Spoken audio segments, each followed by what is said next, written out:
ஆண்டவருடைய பிரசன்னத்திலிருந்து உங்கள் அனைவரையும் அன்போடு கூட வாழ்த்துகிறேன்.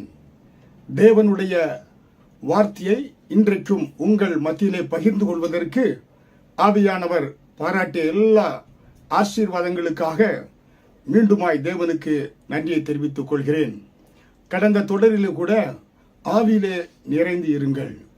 ஏனென்றால் இந்த பூமியிலே ஒரு வெற்றி உள்ள வாழ்க்கை வாழ வேண்டும் என்று கர்த்தர் பிரியப்படுகிறார். யாரை? அவருடைய பிள்ளைகளை. இயேசு கிறிஸ்துவை சொந்த இரட்சகராய் ஏற்றுக்கொண்ட ஒவ்வொரு தேவனுடைய பிள்ளைகளும் இந்த பூமியிலே வெற்றியுள்ளவர்களாய் வாழ வேண்டும் என்று கர்த்தர் விரும்புகிறார். ஏனென்றால் இந்த பூமிக்கு நீங்க தான் வெளிச்சமாக, உப்பாக நீ இருக்க வேண்டும். இந்த பூமிக்கு ஒரு சாட்சியான ஒரு வாழ்க்கை நீங்க வாழ வேண்டும். உங்களை பார்க்கிற அநேகர் இவர்கள் எப்படி வாழ்கிறார்கள், இவர்கள் ஆசீர்வாதத்தினுடைய ரகசியம் என்ன என்பதை தெரிவதற்கு உங்கள் மூலமாய் இயேசு கிறிஸ்துவை ஏற்றுக்கொண்டு அவர்களும் இந்த பூமிக்கு உப்பாக வெளிச்சமாக இருக்க வேண்டும் என்று கர்த்தர் பிரியப்படுகிறார். எல்லாவற்றுக்கும் மேலாக அவர்களும் பரலோக ராஜ்யத்தில் பிரவேசிக்க வேண்டும் என்று கர்த்தர் பிரியப்படுகிறார். ஏனென்றால் அவர்களுக்காகவும் இயேசு கிறிஸ்து ரத்தத்தை சிந்தி இருக்கிறார். ஹல்லேலூயா. அதனால் இந்த பூமியில வந்த எந்த ஒரு மனிதனும் அவன் வெட்கப்பட்டு போய் விடாதபடி, யாரும் நரகத்துக்கு சென்று விடாதபடி இயேசு கிறிஸ்து முழு மனுக்குலத்திற்கும் தன்னுடைய சொந்த இரத்தத்தையே சிந்தி அவர் மீட்பை மனிதனுக்கு இலவசமாக பரலோகத்தில் பிரவேசிக்கக்கூடிய ஒரு பாக்கியத்தை கர்த்தர் கொடுத்திருக்கிறார். அதுதாங்க பெரிய கிருபை. பழைய ஏற்பாட்டு நாட்களில் நாம் பலி செலுத்தினால் நம்முடைய பாவம் ஒரு வருடத்திற்கு மன்னிக்கப்பட்டிருக்கும். மீண்டும் பிரதான ஆசாரியன் பலிகளை போய் அந்த ஆசாரிப்பு கூடாரத்திலே மிருகத்தினுடைய மிருகத்தை பலியிட்டு அந்த ரத்தத்தை அந்த கிருபாசனத்தில் தெளிக்கின்ற பொழுது அந்த ஒரு வருடத்திற்கும் அவர்களுடைய பாவங்கள் மன்னிக்கப்பட்டிருக்கும். ஆனால் இயேசு கிறிஸ்து இந்த பூமிக்கு வந்து தேவகுமாரனாய் இருந்தால் மனுஷகுமாரனாய் வந்து நமக்காக ஜீவ பலியாகி தன் சொந்த ரத்தத்தை சிந்தி நம்மை மீட்டெடுத்து இந்த பூமியிலே ஒரு வெற்றி வாழ்க்கை வாழ வேண்டும் என்று கர்த்தர் பிரியப்படுகிறார். ஹல்லேலூயா. அதனால் தான் ரோமர் 8வது அதிகாரம் வசனம் 37 நாம் நம்மில் அன்பு கூறுகிறவராலே முற்றிலும் ஜெயங்கொள்கிறவர்களாய் இருக்கிறோம். பாத்தீங்களா? இயேசு நாம் அன்பு செலுத்துவதற்கு முன்பாகவே அவர் நம்மேல் அன்பு செலுத்தி நம்மை முற்றிலும் எல்லா விதத்திலும் ஆவிக்குரிய காரியங்கள், பொருளாதார காரியங்கள், சரீர சுகத்திலே ஜெயம் பெற்றவர்களாய் என நம்மை தேவன் மாற்றி இருக்கிறார். இதற்கு முக்கியமான ஒரு காரியம், நீங்க பெரிய விலைக்கரை செலுத்த வேண்டியதில்லை. இயேசு கிறிஸ்துவை சொந்த இரட்சகராக நீங்க ஏற்றுக்கொள்கின்ற பொழுது, இயேசு கிறிஸ்துவே என்னுடைய உள்ளத்திலே உம்மை நான் என் சொந்த இரட்சகராக ஏற்றுக்கொள்கிறேன். என்னுடைய பாவத்தை நீ சுமந்து கல்வாரி சிலுவையிலே நீ சுமந்து ரத்தத்தை சிந்தி நீர் அடக்கம் செய்யப்பட்டீர், 3ஆம் நாள் உயிரோடு எழுந்தீர், நீரே என் இரட்சகர் என்று வாயினால் அறிக்கை செய்கின்ற பொழுது தேவனுடைய பிள்ளையாய் மாறுறீங்க. அவர் உண்மையில் அன்பு செலுத்துகிறார். அதன் மூலமாய் நீங்கள் முற்றிலும் மோர் தேன் கான்கரர் என எல்லா காரியங்களிலும் ஜெயங்கொண்டவனாய் முற்றிலும் வெற்றி பெற்றவனாய் நீங்க வாழ்றீங்க. ஹல்லேலூயா. அதனால் தான் கிறிஸ்தவ வாழ்க்கை என்பது ஒரு வெற்றியின் வாழ்க்கையாய் இருக்கிறது.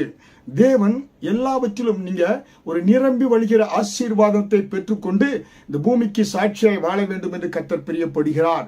இயேசு கிறிஸ்து ஒரு நிறைவின் தேவனாய் இருக்கிறார். கர்த்தர் அதாவது நிறைவானது வருகின்ற பொழுது குறைவானதெல்லாம் ஒழிந்து போய்விடக்கூடியதாக இருக்கிறது.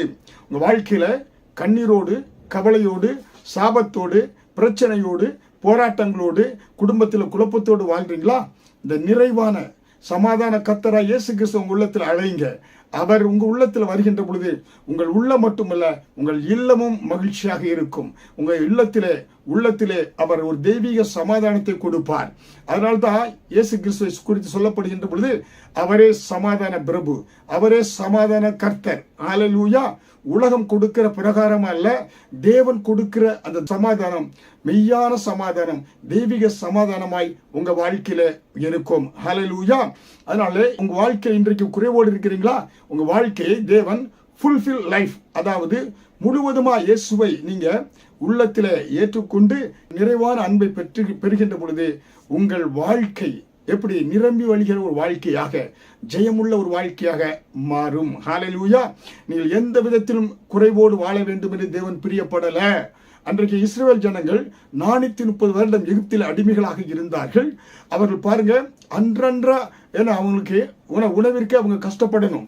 அங்க எப்படிப்பட்ட இருந்தாங்க? 430 வருடங்களும் அடிமைகளாக தலையை நிமிர்ந்து பார்த்து நடக்க முடியாது. ஆனா பார்வோனுக்கு அடிமையாக ஒரு அடிமையின் வாழ்க்கை வாழ்ந்து கொண்டிருந்தாங்க. ஆனால் கர்த்தருடைய சித்தமோ திட்டமோ என்ன? கர்த்தர் அந்த எகிப்துள்ள அடிமைத்தனத்தில் அவர் மீட்டெடுத்து பாலும் தேனும் ஓடுகிற நலமும் விசாலமான தேசத்திலே கொண்டு சேர்ப்பதற்காகத்தான் தேவன் இறங்கி வந்தார் என்று யாத்திராகமத்தில் நம்ம பார்க்கிறோம். ஹல்லேலூயா. தேவனுடைய திட்டம் என்ன? அவருடைய பிள்ளைகள் விடுதலை பெற்று பாலும் தேனும் ஓடுகிற நலமும் விசாலமான ஒரு தேசத்திலே வாழ வேண்டும். அதுதான் கர்த்தருடைய திட்டம். அதற்காகத்தான் தேவன் அன்றைக்கு இறங்கி வந்தார். இயேசு கிறிஸ்து பூமிக்கு வந்ததன் நோக்கம் என்ன? நானோ ஜீவன் உண்டாயிருக்கவும் அந்த ஜீவன் பரிபூர்ணப்பட வந்தேன் என்று சொல்லி யோவான் 10:10 பார்க்கிறோம். ஹல்லேலூயா. பாருங்க, திருடன் திருடவும் கொல்லவும் அழிக்க வருகிறான். ஆனால் இயேசுனுடைய விருப்பம் என்ன? நானோ ஜீவன் உண்டாயிருக்கும் அந்த ஜீவன் பரிபூர்ணப்படவும் வந்தேன். ஹல்லேலூயா. இப்ப இயேசு கிறிஸ்துவை ஏற்றுக்கொள்கிற ஒவ்வொரு பிள்ளைகளும் உங்க உள்ளத்துல இயேசுவை ஏற்றுக்கொண்டு ரட்சிக்கப்பட்டு நீங்கள் ஒரு ஆசீர்வாதம் அபிஷேகத்தை பெற்றுக் கொள்கின்ற பொழுதுதான் உங்களுடைய வாழ்க்கை பரிபூர்ணமான வாழ்க்கை, நிரம்பி வழிகிற ஒரு வாழ்க்கையாக இருக்கும். ஹல்லேலூயா. அப்ப உங்க குடும்பத்தில் இன்றைக்கு பிரச்சனைகள் இருக்கிறதா? நீங்க ஆண்டவரை ஏற்றுக்கொள்வது மட்டுமல்ல, அந்த ஆவியானவர்னாலே நீங்க நிரப்பப்படணும். உங்க உள்ளான மனிதனை தேவன் ஆட்கொள்ளும்படியாய் உங்கள் மாமிச சிந்தைகள் உங்களுடைய மனம் போல் எண்ணம் போல் வாழாதபடி ஆவியானவருக்கு உங்களை நீ விட்டு கொடுத்து தேவனுடைய நிறைவை நீங்க பெற்றுக்கொள்கின்ற பொழுது அந்த பரிசுத்த ஆவியானவர் உங்களை சகல சத்தியத்துக்குள்ளும் நிறைவுக்குள்ளும் ஆண்டவர் நடத்துவார். உங்களுடைய ஓட்டம் ஜெயமாக இருக்கும். உங்களுடைய வாழ்க்கை வெற்றியுள்ள வாழ்க்கையாக இருக்கும். நீங்க முற்றிலும் ஜெயம் கொண்டவர்களாய் ஏனோ தானோ என்றல்ல. அந்த இஸ்ரவேல் ஜனங்களுக்கு அடிமைத்தனத்தில் இருந்தாங்களா, அவர்களை மீட்டெடுக்கும்படியாக கர்த்தர் மோசேயை தெரிந்து கொண்டார். மோசே அவர்களை அழைத்துக்கொண்டு எகிப்திலிருந்து அழைத்துக்கொண்டு அந்த கானான் தேசத்துக்கு 40 வருடங்கள் அழைத்து கொண்டு வருகிறார். வருகின்ற பொழுது அவர்களுடைய வாழ்க்கை எப்படியாக இருந்தது? அன்றன்றைக்கு அவர்களுக்கு ஆகாரத்துக்காக தேவனை நோக்கி பார்க்கணும். தேவன் ஒவ்வொரு நாள் அவர்களுக்கு காலை மன்னாவை கொடுப்பாரு. குடிக்க தண்ணீர் கண்மலை அவர்களோடு வரும். அந்த கண்மலை தண்ணீர்னாலே அவர் குடிப்பார்கள். இப்படியாக கர்த்தர் 40 வருடம் அந்த இஸ்ரவேல் ஜனங்களை என்ன செய்தாரு? ஆண்டவர் வழி நடத்தினார். அன்றன்றைக்கு ஒரு தேவை அவங்க மீதி வைக்க முடியாது. ஏன்னா அப்ப பார்த்தீங்கன்னாக்கா அந்த ஞாயிற்றுக்கிழமைக்கு ஓய்வு நாளுக்கு முன்பனாக சேர்த்து கொள்ளப்பட வைக்கணும். அந்த ஞாயிற்றுக்கிழமைக்காக மற்ற நாட்களில் நீங்க சேர்த்து வைக்க முடியாது. அப்படி வைத்து அது கெட்டு போய்விடும். அப்ப தேவன் அன்றன்றைக்கு தேவைகளை தேவனை நோக்கி பார்க்க வேண்டியதாக இருந்தது. அவர்களுக்கே அது போதாமையாக இருந்தது என்று பார்க்கிறோம். ஆனால் தேவனுடைய திட்டம் என்ன? இஸ்ரவேல் ஜனங்களை குறித்து 40 வருடம் வனாந்திரத்திலே அவர்கள் வந்தார்கள். தேவனுடைய திட்டம் என்ன? பாலும் தேனும் ஓடுகிற நலமும் விசாலமான ஒரு தேசத்திலே ஹல்லேலூயா கர்த்தர் அவர்களை கொண்டு போய் வைத்தார். ஹல்லேலூயா. அந்த கானான் தேசத்தில் அவர்கள் கால்கள் வைத்த பொழுது அவர்களுக்கு மன்னா 40 வருடம் பொழிந்த மழை என்ன செய்யப்பட்டது? அங்கே அவர்களுக்கு அந்த மன்னா நிறுத்தப்பட்டது. தேவன் நிறுத்தினார். அவர் ஏற்கனவே அங்கே கானான் தேசத்தில் வாழ்ந்த எகிப்தியர், அந்த எபூசியர் அவங்கள என்ன பண்ணாங்க? அந்த முழு தேசத்திலையும் ஏற்கனவே வீடை கட்டி வச்சிருந்தாங்க, நிலங்களை பயிரிட்டு வச்சாங்க. இந்த ஜனங்கள் யோசுவா தலைமையில் இஸ்ரவேல் ஜனங்கள் சென்று அவர்களை முறியடித்து அங்கே இருக்கக்கூடிய பாலையும் பசுமை புரட்சி ஆண்டவர் இங்க வெண்மை புரட்சி பாலை கொடுத்தாரு. பசுமைகள் எல்லா வயல்கள் விளைந்திருந்தது. பாலும் தேனும் ஓடுகிற நலமும் விசாலமான தேசத்திலே கர்த்தர் வாக்குத்தத்தம் செய்தபடி அந்த ஜனங்களை கொண்டு போய் சேர்த்தார். ஹல்லேலூயா. அன்றைக்கு பழைய ஏற்பாட்டு காலத்திலே அந்த இஸ்ரவேல் ஜனங்களுக்கு கொடுத்த அதே ஆண்டவர் இன்றைக்கு புதிய ஏற்பாட்டு காலத்திலே ஆவிக்குரிய பிரகாரமாய் இருக்கிற நாம் தான் இஸ்ரவேலர்கள். கர்த்தருடைய திட்டம் என்ன? நானோ ஜீவன் உண்டாயிருக்கவும் அந்த ஜீவன் பரிபூர்ணப்பட வந்தேன். இந்த பூமியில ஒரு பரிபூர்ண ஒரு வாழ்க்கை. ஹல்லேலூயா. ஒரு சந்தோஷமான ஒரு வாழ்க்கை. ஆவியில சந்தோஷம், சரீரத்தில் ஒரு சந்தோஷம், பொருளாதாரத்தில் சந்தோஷம், மற்றவர்களுக்கு ஒரு ஆசீர்வாதத்தின் பாத்திரமாக நீங்கள் இருக்க வேண்டும் என்று தேவன் பிரியப்படுகிறார். ஹல்லேலூயா. எவ்வளவு பெரிய ஒரு பாக்கியம். இயேசு கிறிஸ்து இதை நமக்கு என்ன செய்றாரு? இலவசமாக கொடுக்கிறாருங்க. இலவசமாய் தேவன் கொடுக்கிறார். நாம் செய்ய வேண்டியது என்ன? இலவச, அதாவது ஆசியா தேசத்திற்கு, இஸ்ரவேல் தேசம் ஆசியா கண்டத்தில் இருக்கிறது. ஆசியாவிற்கு ஓசியாக கிடைத்த மேசியா என்று சொல்கிறோம். ஹல்லேலூயா. தேவன் நமக்கு இலவசமாய் இந்த மாபெரும் பாக்கியத்தை கொடுத்திருக்கிறார். இதற்காக நம்ம என்ன செய்ய வேண்டியதில்லை? காவடி எடுத்து அலைய வேண்டியதில்லை, தலையில சுமந்து செல்ல வேண்டியதில்லை, நம்ம ரத்தத்தை சிந்த வேண்டியது கிடையாது. நம்முடைய ஒரே இரட்சகர் இயேசு கிறிஸ்து நமக்காக தன்னுடைய ரத்தத்தை சிந்தி இந்த மீட்பை நமக்கு இலவசமாய் கொடுத்திருக்கிறார். அவர் பரமேறி சென்ற பொழுது இன்றைக்கு நம்மை வழிநடத்துவதற்கு, சகல சத்தியத்துக்குள் வழிநடத்துவதற்கு பரிசுத்த ஆவியானவரை கர்த்தர் கொடுத்திருக்கிறார். இந்த பரிசுத்த ஆவியானவர் தேற்றரவாளன் நமக்கு என்ன செய்றாரு? பலனை கொடுக்கிறாரு, சுகத்தை கொடுக்கிறாரு, ஆரோக்கியத்தை கொடுக்கக்கூடியவராக இருக்கிறார். ஹல்லேலூயா. அதனால்தான் சங்கீதம் 18வது அதிகாரம் 29வது வசனத்திலே தாவீதுடைய வெற்றிக்கு காரணம் என்ன? தாவீது என்ன சொல்றார் பாருங்க. உம்மாலே நான் ஒரு சேனைக்குள் பாய்ந்து போவேன், என் தேவனால் ஒரு மதிலை தாண்டுவேன். என்னுடைய சொந்த முயற்சினால இல்லைங்க. ஒவ்வொரு நாள் காலையில் எழுந்து தேவனை நோக்கி அந்த அதிகாலை, ஒவ்வொரு நாளும் அதிகாலையிலே காலைதோறும் உடைய கிருபை புதிதாயிருக்கிறது என என்று பார்க்கிறோமே. காலையில் எழுந்தவுடனே அப்படியே பரலோகத்தை நோக்கி, பரத்தை நோக்கி கரங்களை உயர்த்தி, ஆண்டவரே உம்மை துதிக்கிறேன் அப்பா, உம்மை ஸ்தோத்திரிக்கிறேன் ஆண்டவரே, இன்றைய நாளுக்கு தேவையான எங்களுக்கு கிருபையை கொடுங்க. தேவனை சந்தித்து விட்டு நீ உலகத்தை பாருங்க, ஜனங்களை பாருங்க, எல்லாருடைய கண்களும் உங்களுக்கு கிருபை உண்டாகும். அந்த நாளை வெற்றிய நாளாக ஆண்டவர் மாற்றுவார். ஏனென்றால் அன்றைக்கு நாளுக்குள்ள அந்த பிரச்சனை என்ன செய்றீங்க? உம்மாலே நான் ஒரு சேனைக்குள் பாய்ந்து போவேன், என் தேவனாலே ஒரு மதிலை தாண்டுவேன். இந்த உலகத்தில் ஒரு வெற்றியுள்ள வாழ்க்கை வாழ்வதற்கு உங்களுக்கு ஒரு உன்னத பலன் தேவை. உங்க சொந்த பலத்தினால உலகத்தை ஜெயிக்க முடியாது. உலகத்தின் அதிபதியானவன் பிசாசானவன். அவனை மேற்கொள்வதற்கு உங்களுக்கு ஒரு பலன் தேவை. தேவனை சார்ந்து கொள்ள வேண்டும். நான் உம்மாலே நான் ஒரு சேனைக்குள், பெரிய சேனை என்ன, அநேக போர் படை என இருக்கக்கூடிய அந்த சேனை, ஏன்னா 1000 சேனைகள் இருக்கக்கூடிய அந்த சேனைக்குள்ள தேவனால பாய்ந்து செல்வேன். உம்மாலே நான் மதில் பாருங்க. அன்றைக்கெல்லாம் ராஜாக்களோட கோட்டைகள் எப்படி இருக்கும்? பெரிய மதில்கள் இருக்கும், கற்களால் செய்யப்பட்ட மதில். உம்மாலே நான் ஒரு மதிலை கூட தாண்டுவேன் என்று தாவீது சொன்னார். அதன்படியாக கர்த்தர் அவருக்கு அவர் வாழ்க்கையில வெற்றியை கொடுத்தார், ஜெயத்தை கொடுத்தார். தாவீது ஒரு பேரரசனாக 40 வருடங்கள் ஒரு பேரரசனாக திகழ்ந்தார் என்று நாம் பார்க்கிறோம். ஹல்லேலூயா. அதனால தான் இந்த வெற்றியுள்ள வாழ்க்கை வாழ வேண்டும் என்றால் உங்கள் இருதயத்தை எதனால் நிரப்புறீங்க? ஏன்னா அதான் மிக முக்கியம். உங்க இருதயத்தை எதனால் இருப்பீங்க? Full plus fill equal to life. புரியுங்களா? Full fill life. புரியுங்களா? எதை உங்க இருதயத்தினால் நிரப்புறீங்களோ அதுதான் உங்களுக்கு ஜீவனை கொடுக்கும். தேவனால, தேவ பிரசன்னத்தினால நீங்க என்ன செய்றீங்க? உங்க இருதயத்தை நிரப்புனீங்கன்னா உங்கள் வாயின் வார்த்தைகள், உங்களுடைய எண்ணங்கள், சிந்தனைகள் பரிசுத்த ஆவியானவர் வழி நடத்துவாரு. உங்களுக்கு வாழ்க்கையில் ஜீவன் உண்டாகி இருக்கும். ஹல்லேலூயா. தீய காரியங்கள், நீங்க என்ன உலகத்தின் காரியங்கள், உலக பாடல்கள் காரியங்கள் எல்லாம் நீங்க பார்த்து கொண்டு அதையே மனதில் பார்த்தீங்கன்னாக்க, ஏன்னா அநேக சீரியல், டெலிவிஷன் வரக்கூடிய சீரியல் பார்த்தா மாமியா மருமக சண்டை, ஏன்னா குடும்பத்தில் குழப்பங்கள், ஏன்னா பிரச்சனைகள், வைராக்கியங்கள், பழிக்கு பழி, இப்படித்தான். அதனால உங்க மனதில் நிரப்புனீங்கன்னா அதே போல தான் நீங்க செய்ய வேண்டியதாக இருக்கும். உங்க வாழ்க்கை கண்ணீரும் கவலை உள்ள வாழ்க்கையாக இருக்கும். செய்தியை கேட்டுக்கொண்டிருக்கிற அருமையான தேவனுடைய பிள்ளைகளே, நீங்க இன்றைக்கு உங்க வாழ்க்கையில, உங்க இருதயத்துல ஆண்டவரை வரவழைங்க, இயேசுவை வரவழைங்க. பரிசுத்த ஆவியானவரே என்னை நிரப்புங்கப்பா, என்னை நிரப்புங்கப்பா, ஆவியினால் நிரப்புங்கப்பா என்று கேளுங்க. ஆவியினால் நிரப்ப ஆவியானவர் உங்களுக்கு ஆலோசனைகளை கொடுப்பார்.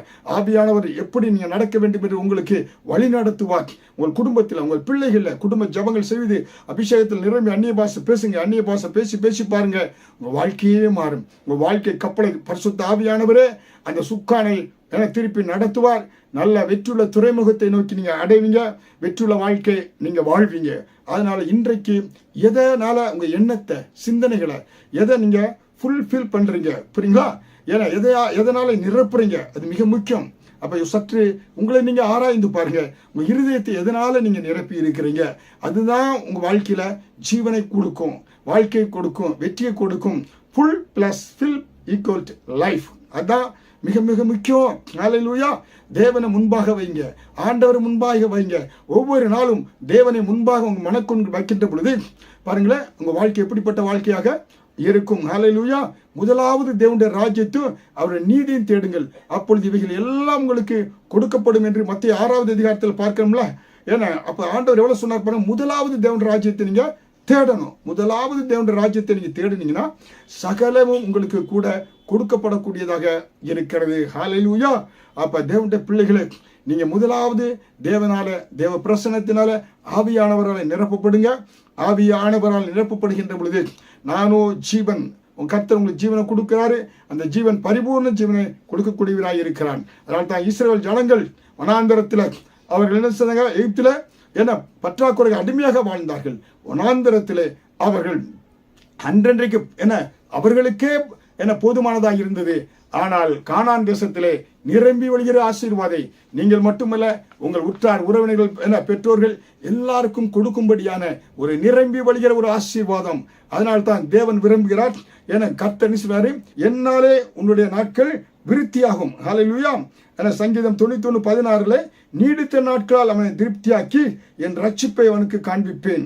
சங்கீதம் 91:16 சொல்றாரு பாருங்க, நீடித்த நாட்கள் யாரு? கர்த்தர் தான் கொடுப்பாரு. நீடித்த நாட்களால் அவனை திருப்தியாக்கி என் ரட்சிப்பினால் ரட்சிப்பை அவனுக்கு காண்பிப்பேன். ஹல்லேலூயா. அருமையான தேவனுடைய பிள்ளைகளே, அப்ப தேவன் இப்படிப்பட்ட ஆசீர்வாதத்தை நமக்கு கொடுக்க விரும்புகிறார். ஹல்லேலூயா. அப்ப இந்த பூமியில நீங்க நல்ல வெற்றியுள்ள ஒரு வாழ்க்கை, நீடித்த நாட்கள் வாழ வேண்டுமா? வசனம் சொல்கிறது, நீதிமொழிகள் 9வது அதிகாரம் வசனம் 11 என்னாலே உன் நாட்கள் பெருகும், உன் ஆயுசின் வருஷங்கள் விருத்தியாகும். ஹல்லேலூயா. நீ எல்லா விதத்திலும் வாழ்ந்திருக்க வேண்டுமா? கர்த்தருடைய வார்த்தை சொல்கிறது, நீதிமொழிகள் 9வது அதிகாரம் வசனம் 11 என்னாலே உன் நாட்கள் பெருகும். பாருங்க, நீ எல்லாவற்றிலும் குறைவாக இருக்கிறீங்களா? செய்தியை கேட்டுக்கொண்டிருக்க அருமையான தேவனுடைய பிள்ளைகளே, உங்களுடைய குறைவு எந்த காரியத்தில் இருக்கிறது? குடும்பத்தில் பொருளாதாரத்தில் குறைவு இருக்கிறதா? குடும்பத்தில் சரீர வியாதியோடு இருக்கிறீங்களா? குடும்பத்தில் பிள்ளைகளுக்கு திருமணம் ஆகாமல் இருக்கிறதா? பிள்ளைகள் படித்து கொண்டு இருக்கிறாங்க, அவங்களுடைய எக்ஸாமினேஷன்ல வெற்றி நல்ல ரேங்க் எடுத்து நல்ல மேல் படிப்பு படித்து வேலைகளுக்கு செல்ல வேண்டுமா? கர்த்தர் சொல்கிறார், என்னாலே உன் நாட்கள் பெருகும், என்னாலே உன் குடும்பத்தில் ஆசீர்வாதங்கள் பெருகும், என்னாலே உன் குடும்பத்தில் சமாதானம் பெருகும், என்னாலே உன்னுடைய பிள்ளையின் வாழ்க்கை செழிப்பாக இருக்கும், என்னாலே உன்னுடைய பொருளாதாரம் செழிப்பாக இருக்கும், என்னாலே உன்னுடைய பிசினஸ் செழிப்பாக இருக்கும், என்னாலே நீ செய்கிற எல்லா காரியங்களும் வர்த்திக்க பண்ணுவேன் என உன் ஆயுசின் வருஷங்களை கூட விருத்தியாக்குவேன். பாருங்க, கர்த்தர் பரிபூர்ண சுகத்தை கொடுப்பது மட்டுமல்ல, நீண்ட ஆயுளையும் தேவன் தருகிறார் என்று நீதிமொழிகள் 9வது அதிகாரம் வசனம் 11 நாம் பார்க்கிறோம். ஹல்லேலூயா. அருமையான தேவனுடைய பிள்ளைகளே, அப்ப வேத வசனம் சொல்கிறது என்னாலே.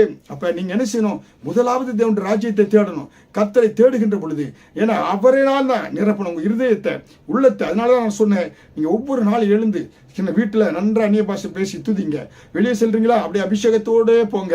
நீங்க அபிஷேகத்து நிமித்தமா நீங்க செல்கிற ஏன்னா பஸ்ஸோ எம்ஆர்டியோ ட்ரெயினோ ஏன்னா விமானமோ எதுவுமே சேதமடையாதபடி ஆண்டவர் உங்கள் நிமித்தமாய் ஒரு நீதிமான் நிமித்தமாய் கர்த்தர் ஏன்னா அந்த முழு விமானத்திலையும் அந்த ட்ரெயின்ல இருக்க எல்லாரையும் ஆண்டவர் பாதுகாப்பார். ஹல்லேலூயா. அதனால தான் கர்த்தர் அன்றைக்கு லோத்து நிமித்தமாய் கர்த்தர் பார்த்தீங்கன்னாக்க அன்றைக்கு எல்லா அந்த ஒரு நீதிமான் நிமித்தமாய் கர்த்தர் என்ன செஞ்சாரு? ஏன்னா ஒருமா நீதி விமானம் தான் நான் நினைச்சுவேன், அவர்கள் எல்லாம் அழிக்காத பாதுகாத்துக் கொள்வேன் என்று சொன்னார். ஹல்லேலூயா. அப்படிப்பட்ட ஜனங்களா இருந்தாங்க அங்க. ஏன்னா ஆனா தேவன் இன்றைக்கு என்ன செய்யறார்? உங்கள் நிமித்தமாய் உங்களுடைய எல்லா குடும்பத்தையும் ஆண்டவர் பாதுகாக்க விரும்புகிறார், உங்களை ஆசீர்வதிக்க தேவன் விரும்புகிறார். ஹல்லேலூயா. அதனால்தான் அருமையான தேவனுடைய பிள்ளைகளே, இந்த பூமியில எல்லா காரியத்திலும் தொழிலிலே நீங்க ஒரு சுபிட்சமாய் வெற்றியுள்ளவர்களாய் ஜெயமுள்ளவர்களாய் வாழ வேண்டும் என்று கர்த்தர் பிரியப்படுகிறார். குடும்ப வாழ்க்கையிலே கணவன் மனைவி பிள்ளைகளுடைய அன்பிலே நன்றாக இருக்க வேண்டும், ஒரு தெய்வீக குடும்பமாய். என யோசுவா சொன்னது போல, நானும் என் வீட்டாருமோ கர்த்தரையே சேவிப்போம். பாருங்க, அப்ப முழு குடும்பமாய் கர்த்தரை சேவிக்கின்ற பொழுது முழு குடும்பத்தில என தேவ பிரசன்னம் தேவ மகிமை, கர்த்தரை உயர்த்துங்க. கர்த்தர் உங்களை உயர்த்தக்கூடியவராக இருக்கிறார். ஹல்லேலூயா. அதனால் தான் இன்றைக்கு தேவனால் தான் நம்முடைய நாட்கள் பெருத்தியாக இருக்கும், நம்முடைய நாட்கள் பெருகும், நம்முடைய நீடித்த நாட்களால் கர்த்தர் ஆசீர்வதிக்கக்கூடியவராக இருக்கிறார். ஹல்லேலூயா. அப்ப நம்முடைய பூமியிலே நாம் என்ன தேவனுடைய விருப்பம் என்ன?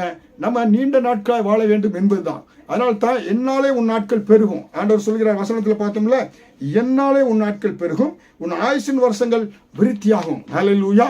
அப்ப இந்த பூமியில நம்ம நினைக்கிறோம் நீடூண்டி வாழ்க அப்படின்னு சொல்றோம், எல்லாரையும் அந்த நீண்ட நாட்கள் வாழ்க என்று. அப்ப இந்த பூமியில ஏன் வாழ வேண்டும்ல? எல்லாம் பெருக்கத்தோட வாழ்கணும், தேவன் பிரியப்படுகிறார். அப்ப எப்படின்னாக்க கர்த்தர் நம்மளுடைய நாட்களை விருத்தி செய்யக்கூடியவர் கர்த்தர் தான். ஹல்லேலூயா.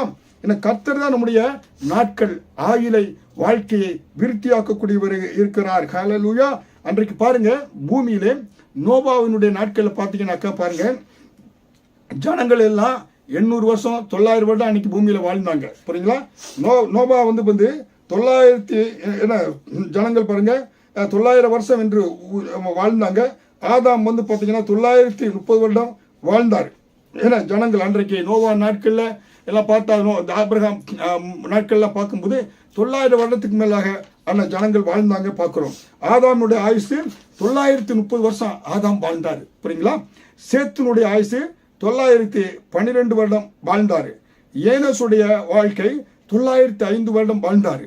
கேனானுடைய ஆயுசு 910 வருடம் வாழ்ந்தாரு.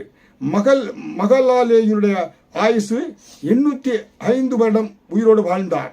யாரு இதனுடைய ஆயுசு 962 வருஷம் வாழ்ந்தார். ஆனால் மிக நீண்ட நாட்கள் உயிரோடு பூமியில வாழ்ந்தவர் யாருன்னா மெத்துசூலா 969 வருடங்கள் இந்த பூமியிலே வாழ்ந்தார் என்று பார்க்கிறோம். ஹல்லேலூயா. இப்படியாக அன்றைக்கு எல்லாரும் 900 வருடங்களுக்கு மேல வாழ்ந்த பொழுது பூமியிலே மனுஷர்கள் பெருகின பொழுது பாவம் பெருகியது. பாவம் பெருகின பொழுதுதான் ஆண்டவர் என்ன சொன்னாரு? ஆதியாகமம் 6வது அதிகாரம் வசனம் 3 என்னுடைய ஆவி என்றென்றைக்கும் மனுஷனோடு போராடுவது இல்லை, அவன் மாம்சம் தானே, அவன் இருக்க போகிற நாட்கள் 120 வருஷம் என்றார். ஹல்லேலூயா. தேவனை சார்ந்து வாழாதபடி மனசும் மாமிசமும் விரும்புகிறபடி வாழ்ந்தினால்தான் ஆண்டவர் அன்றைக்கு நோவா நாட்களில் மனிதனுடைய வாழ்க்கை 120 வருடமாக தேவன் குறைத்தார் என்று பார்க்கிறோம். ஹல்லேலூயா. அது மட்டுமல்ல, நோவாவின் நாட்கள் மட்டுமல்ல, மோசேயின் நாட்கள் என்ன சொன்னார் பாருங்க. மோசேயின் பக்தன் எப்படி சொல்கிறார்? சங்கீதம் 90வது அதிகாரம் வசனம் 10 எங்கள் ஆயுசு நாட்கள் 70 வருஷம், பலத்தின் மிகுதியால் 80 வருஷமாய் இருந்தாலும் அதன் மேன்மையானது வருத்தமும் சஞ்சலமே. ஹல்லேலூயா. ஆனா ஆபிரகாம் நாட்கள்ல ஆண்டவர் என்ன சொல்றாரு பாரு? ஆபிரகாம் இடத்துல சொல்லுங்க, ஆபிரகாமோடு உடன்படிக்கை செய்கின்ற பொழுது நீ சமாதானத்தோடு உன் பிதாக்களிடத்தில் சேருவாய், நல்ல முதிர் வயதிலே அடக்கம் பண்ணப்படுவாய். புரியுங்களா? ஆபிரகாம் மரிக்கின்ற பொழுது 125 வருடங்க. புரியுங்களா? ஆபிரகாம் சொன்னாரு, நல்ல சமாதானத்தோடு நீ என்ன செய்வாய், நல்ல முதிர் வயதிலே உன் பிதாக்களிடத்தில் நீ அடக்கம் பண்ணப்படுவாய் என்று என்ன ஆதியாகமம் 15வது அதிகாரம் வசனம் 15 ஆபிரகாமுக்கு ஆண்டவர் சொன்னார் என்று பார்க்கிறோம். அப்ப பாருங்க, ஒரு விக்கிர ஆராதனையிலிருந்து ஒரு மனிதனை கர்த்தர் அழைத்து கொண்டு வந்து நல்ல முதிர் வயதிலே அவனை ஆபிரகாமை ஆசீர்வதித்து அவனை கர்த்தர் இன்றைக்கு உலகத்தில் இருக்கக்கூடிய கிறிஸ்தவர்கள், இஸ்லாமியர்கள், யூதர்களுக்கெல்லாம் ஒரு ஜாதிகளுக்கு தகப்பனாய் மாற்றி அவருடைய சந்ததி தான் பூமியில் இருக்கிறாங்க. அப்ப பாத்தீங்கன்னா தேவன் அப்படிப்பட்ட ஒரு ஆசீர்வாதத்தை கொடுத்து ஆபிரகாமை 125 வருடம் வாழும்படியாக செய்தார். என்ன சொல்ற வேதவசனம் சொல்கிறதுனா, நீதியின் வழியில் உண்டாகும் நரைமயிரானது மகிமையான கிரீடம் என்று நீதிமொழிகள் 16வது அதிகாரம் 31 சொல்லப்பட்டிருக்கிறது. பாத்தீங்களா? நீதியின் வழியில் வரக்கூடிய அந்த நரைமயிரானது மகிமையான கிரீடமா. ஹல்லேலூயா. இன்றைக்கு பாருங்க, நீங்க நீதிமானா இருங்க, நீங்களும் மட்டுமல்ல நீண்ட ஆயுளோடு உங்க பிள்ளைகள் எல்லாம் வாழ்வீங்க. துன்மார்க்கமாய் மனதும் மாமிசம் விரும்பிடும் போல வாழ்வு. பாருங்க, அநேகர் இந்த சரீரத்தில் ரத்தமும் சதை இருக்கும் போது மனம் போல வாழ்றாங்க. அநேக மனைவிகளையும் அநேக கணவரை தேடுறாங்க. சில நாட்களில அவங்க என்ன செய்யறாங்க? சரீரத்தில் பலம் குன்றுகின்ற பொழுது அனாதைகளாய் விடப்படுறாங்க. வாழ்க்கை அனாதைகளாய் கண்ணீரோடு கவலையோடு தன்னை கவனிப்பதற்கு யாரும் இல்லாதபடி நாட்களை கழிக்கிறாங்க. அவர்கள் முடிவு பயங்கரமாயிருக்கிறது. இப்ப நீதிமானாய் வாழ்ந்தோம்னா, நீதிமான் வாழக்கூடிய நம்மளுடைய அந்த நரைமயிரானது மகிமையான கிரீடமா. ஹல்லேலூயா. கர்த்தர் என்ன சொல்றாரு? மகிமையான கிரீடத்தை உங்களுக்கு கொடுக்க விரும்புகிறார் நீங்கள் நீதிமானாய் வாழ்கின்ற பொழுது. ஹல்லேலூயா. மகிமையின் தேவன் மகிமையான கிரீடத்தை உங்களுக்கு கொடுக்க விரும்புகிறார். ஹல்லேலூயா. அதனால தான் தேவன் சொல்கிறாரு, நீங்க வாழ்க்கையில உங்களுக்கு பெருக்கத்தை கொடுப்பேன். ஏசாயா 46வது அதிகாரம் வசனம் 4 உங்கள் முதிர் வயது வரைக்கும் நான் அப்படி செய்வேன், நரை வயது மட்டும் உங்களை தாங்குவேன், இனிமேலும் நான் ஏந்துவேன், நான் சுமப்பேன், தப்புவிப்பேன். ஹல்லேலூயா. அருமையான தேவனுடைய பிள்ளைகளே, இன்றைக்கு அநேகருக்கு பாருங்க, உலகத்துல வயசானவர்களை பார்த்தா ஐயோ நான் மற்றவர்களுக்கு பாரமாயிருவனோ. இன்றைக்கு அநேக முதிர் வயதுள்ள ஆர்ப்பணிச்சு மற்ற இடத்துல பார்த்தீங்கன்னா அநேக ஹோம்ல பெற்றோர்களை என்ன போய் சேர்த்துடுறாங்க. பிள்ளைகள் அவங்களை கவனிக்கிறது கிடையாது. பிள்ளைகள் அங்க பெற்றோர்களை ஒரு அனாதை போல தன்னை கவனிப்பாரற்று அந்த அனாதை இல்லத்துல, அந்த முதியோர் இல்லத்துல அவங்க தவிக்கிறாங்க. கடைசி நாட்களில் சின்ன பிள்ளை போலதான் அவங்க இருப்பாங்க. அவளை கவனிப்பதற்கோ பேரம்பேத்தியை கொஞ்சுவதற்கோ அனுமதிக்க மாட்டாங்க. வரக்கூடிய மாமியா மருமக சரியா கவனிப்பது கிடையாது.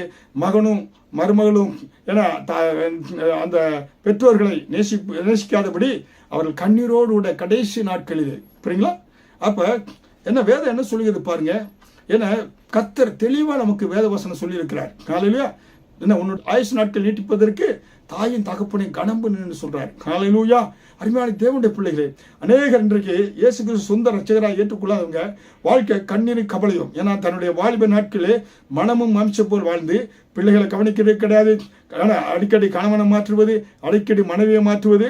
அப்படி மாற்றுகின்ற பொழுது அவங்க என்ன செய்றாங்கனாக்கா, வாழ்க்கை கடைசி நாட்களிலே இந்த பூமியில சில காலம் தான் வாழ்றாங்க. அன்றைக்கு அவங்க தேவனை தேடாதபடி, தேவனுக்கு முக்கியத்துவம் கொடுக்காதபடி, உலக காரியங்கள், உலக சிற்றங்களால் தன்னுடைய இருதயத்தையும் என மனதையும் நிரப்புனதுனாலே அவங்களுடைய வாழ்க்கை என்ன இருக்குது? கண்ணீரின் வாழ்க்கை, நிரம்புகிற வாழ்க்கை, நிரம்பி வழிகிற வாழ்க்கை அல்ல, ஜீவனுள்ள வாழ்க்கை அல்ல. ஏன்னா அப்படிப்பட்ட வாழ்க்கையோடு அநேகர் வாழ்ந்து கொண்டே இருக்கிறாங்க.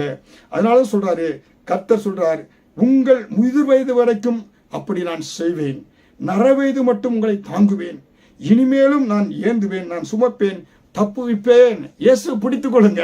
அருமையான தேவனுடைய பிள்ளைகளே, நீங்க அந்த செய்தியை கேட்டுக்கொண்டு இருக்கிற ஒருவேளை வயதானவர்களோ என் பிள்ளைகள் யாரா இருந்தாலும் நீங்கள் பூமியில கவலையே பட வேண்டாம். ஆண்டவர் சொல்ல, நான் தான் உங்களை நினைச்சுவேன், முதிர் வயதுக்கு வரைக்கும் நினைச்சுவேன், உங்களை தாங்குவேன், தப்புவிப்பேன், உங்களுக்கு உதவி செய்வேன், என நான் இனிமேல் ஏந்துவேன், நான் சுமப்பேன், தப்புவிப்பேங்க. ஹல்லேலூயா. உலகத்தார போல கவலைப்பட வேண்டிய, நீங்க கடைசி வரை நல்ல ஜீவனோடு, சுகத்தோடு, ஆரோக்கியத்தோடு, யாருக்கும் பாரம் இல்லாதபடி நீங்க என்ன செய்வீங்க? குடும்பத்தோடு, பிள்ளைகளோடு, பேர பிள்ளைகளோடு வாழ்வீங்க. உங்க வாழ்க்கை நிரம்பி ஒழிகிற வாழ்க்கையாக, மற்றவர்களை ஆசீர்வதிக்கக்கூடிய ஒரு வாழ்க்கையாக வாரும். ஹல்லேலூயா. அதனால தேவனுடைய பிள்ளைகளே, அதனால்தான் நீங்க என்ன செய்யணும்னாக்கா, தேவன் உங்க இருதயத்துல தேவ அபிஷேகத்தினால் நிரம்புங்க. ஏன்னா உங்க இருதயத்துல பரிசுத்த ஆவியினால் நிரம்புங்க. நிரம்பி தேவனால என்னுடைய நாட்கள் பெருகும். ஆண்டவர் தான் என்னுடைய தேவன், இயேசு தான் என்னுடைய தேவன், கர்த்தர் ஒருவரே என என்னுடைய தேவன். இயேசு எனக்காக இந்த பூமியில வந்து மரித்து எனக்கு அடக்க செய்யப்பட்டு 3 நாள் உயிரோடு இருந்து என்னை நேசிக்கிறார். இன்னைக்கு பரிசுத்த ஆவியானவர் கொடுத்திருக்கிறார். ஹல்லேலூயா. அதனால்தான் இன்றைக்கு செய்தியை கேட்டுக்கொண்டிருக்கிற தேவனுடைய பிள்ளைகளே, நீங்க இன்றைக்கு வியாதியோடு இருக்கிறீங்களா? பலவீனப்பட்டு போயிட்டீங்களா? டாக்டரால் கைவிடப்பட்டிருக்கிறீங்களா? பிள்ளைகளால் கைவிடப்பட்டிருக்கீங்களா? இயேசுவை நோக்கி பாருங்க. முதலாவது தேவனுடைய ராஜ்யத்தை தேடுங்க. அப்பொழுது உங்களுக்கு தேவையான எல்லாவற்றையும் கர்த்தர் கொடுப்பார். ஹல்லேலூயா. அதனால்தான் ஆண்டவர் இன்றைக்கு என்ன செய்றாரு? உங்கள் நாட்களை பெருக பண்ணுகிறார். உங்களுடைய ஆயுசை ஆண்டவர் விருத்தியாக்க விரும்புகிறார். உங்கள் வியாதியினுடைய படுக்கையை தேவன் மாற்ற விரும்புகிறார். ஹல்லேலூயா. அருமையான தேவனுடைய பிள்ளைகளே, ஒன்று நீங்க தெரிந்து கொள்ளணும், என்னுடைய வழிகாட்டி இயேசு கிறிஸ்து தான். என்னுடைய முதலாவது தேவனை தேடுவேன். ஒவ்வொரு நாள் அதிகாலையில் அவர் தேடுவேன், அவருடைய பிரசன்னத்தை தேடுவேன். அந்த பிரசன்னத்தினால என்னை நிரப்புவேன். என்ன fulfil equal to life, abundant life. புரியுங்களா? உங்கள் இருதயத்தை தேவ பிரசன்னத்தினால நிரப்புங்க, ஆவியானவரால நிரப்புங்க, அந்நிய பாஷை பேசுங்க. பேசுகின்ற பொழுது உங்கள் வாழ்க்கை நிரம்பி வழிகிற ஒரு வாழ்க்கையாக, நிரம்பி வழிகிற ஆசீர்வாதமாக இருக்கும். ஹல்லேலூயா. அதனால்தான் நீங்க தெரிந்து கொள்ள வேண்டும். ஹல்லேலூயா. உங்கள் நாட்கள் பெருக வேண்டும் என்றால், உங்களுடைய பூமியிலே வெற்றியுள்ள வாழ்க்கை, பெருக்கத்தின் வாழ்க்கை வாழ வேண்டும் என்றால் தேவனை அறிந்து கொள்ள வேண்டும். தேவனால் தான் உங்கள் நாட்கள் பெருகும். என்னாலே உன் நாட்கள் பெருகும் என்று சொல்லப்பட்டபடி தேவனாலே உங்கள் நாட்கள் பெருகும். தேவனை தெரிந்து கொள்ளுங்க. இது தொடர் போதனையாக இருப்பதனாலே இன்னும் வருகின்ற தொடர் போதனையில எப்படியாக நாம் பெருக்கத்தை பெற்றுக்கொள்ள முடியும் என்று உங்களோடு கூட பகிர்ந்து கொள்ள இருக்கிறேன். இந்த செய்தியை கேட்டுக்கொண்டிருக்க ஒவ்வொரு தேவ பிள்ளைகளுக்காக ஜெபிக்கிறேன். தேவனுடைய பிள்ளைகளை இந்த செய்தியின் மூலமாய் ஆண்டவரே ஒவ்வொரு பிள்ளைகளையும் கேட்டுக்கொண்டிருக்க ஒவ்வொரு பிள்ளைகளையும் ஆசீர்வதியும். இந்த பூமியிலே ஒரு முற்றிலும் ஜெயங்கொண்ட வாழ்க்கை வாழும்படியாய், அதற்காகத்தான் பூமியிலிருந்து வந்தீர், பரலோகத்தில் பூமிக்கு வந்தீர், ரத்தத்தை சிந்தினீர். ஆண்டவரே, நீர் கல்வாரி சிலை மரித்து அடக்க செய்யப்பட்டு 3ஆம் நாள் உயிரோடு எழும்பினீர். என எழுப்பினது மட்டுமல்ல, ஒவ்வொரு பிள்ளைகளையும் ஆண்டவரை கல்வி நீதிமான்களாய் மாற்றியிருக்கிறீர். ஒவ்வொரு பிள்ளைகளும் இந்த பூமியிலே ஆண்டவரை சாட்சியுள்ள வாழ்க்கையாய், ஜெயமுள்ள வாழ்க்கையாய், தெய்வீக சமாதானத்தில் வாழ வேண்டும் விரும்புகிறீர். அவருடைய வாழ்க்கை பரிபூர்ண வாழ்க்கை வாழ வேண்டும் விரும்புகிற ஒவ்வொரு பிள்ளைகளையும் ஆசீர்வதியும். தொடர்ந்து வாரம் முழுவதும் எல்லா காரியங்களிலும் ஜெயத்தை கொடுங்க, வெற்றியை கொடுங்க. தீங்கு, வியாதிகள், விபத்துகள் வராதபடி ஒவ்வொருவரையும் பாதுகாத்து நடத்தும்.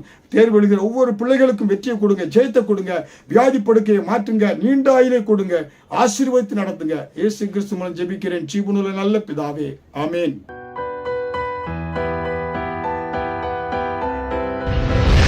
கர்த்தர் உங்களை ஆசீர்வதிப்பாராக.